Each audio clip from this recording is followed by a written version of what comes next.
all of the steps. So just let's read this carefully.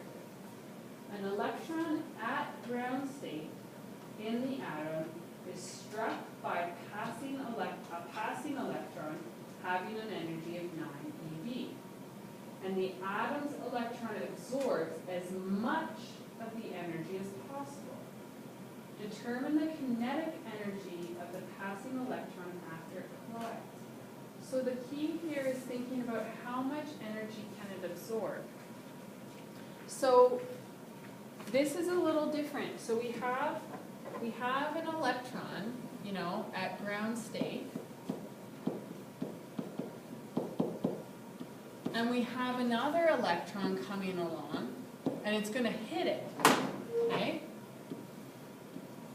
And it has an energy of 9.0 eV, okay? So the electrons, if they hit each other, they can exchange energy in terms of photons, okay?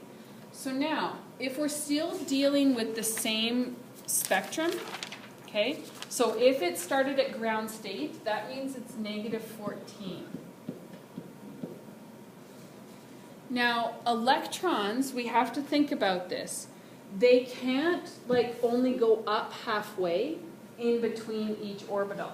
Either they can skip from this orbital to this orbital, or up to here, or up to here. They can't go in between.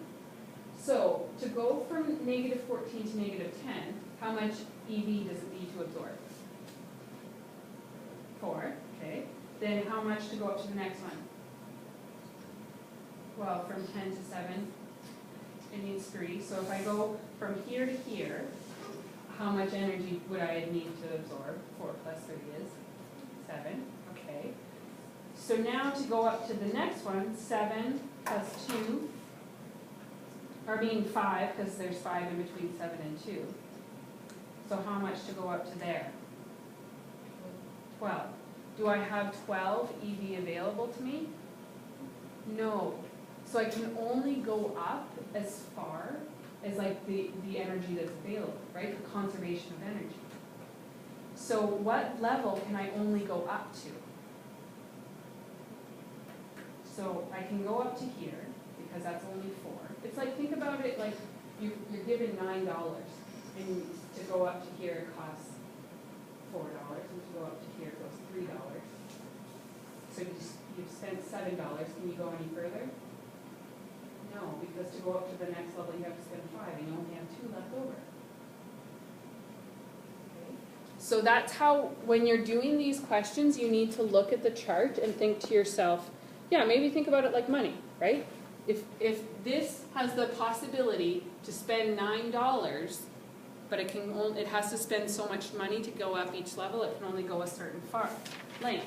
So our first calculation then is we know it can only go from ground state up to level C. Okay? Is as high as it can go. That's as much energy it can gain. And so A is where I'm starting from. So this is like my EI, and here is my EF. So my EI was -14, and my EF is -7.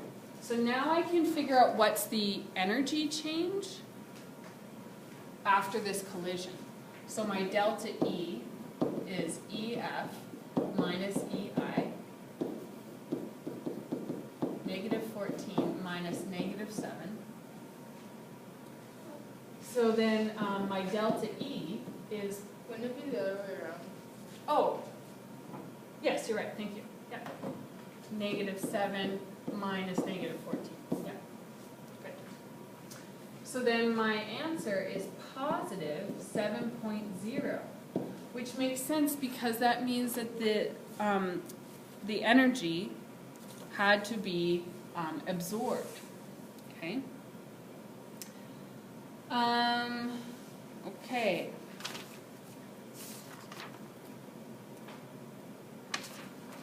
So determine the kinetic energy of the passing electron after it collides with the electron in the atom. So now we have to think about this. This passing electron, how much energy does it have after the collision? What's left over? 2, right? So my energy of my passing electron is equal to 2 eV. Now I just have to find the kinetic energy of that electron.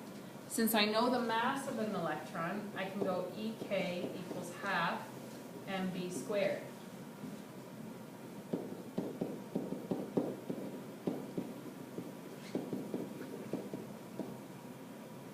Oops.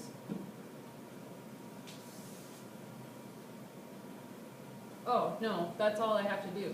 This is kinetic energy. Sorry. I wouldn't have to do another calculation. Because that's how much energy it has left, and since it's moving, that's all its kinetic energy. So you're gonna use whatever's left. Yeah, because it's like that electron came in with the 9 eV, it gave 7 away, and then it kept traveling with 2 left over. If it asked the speed of it, then we would use EK equals half mv squared. So, good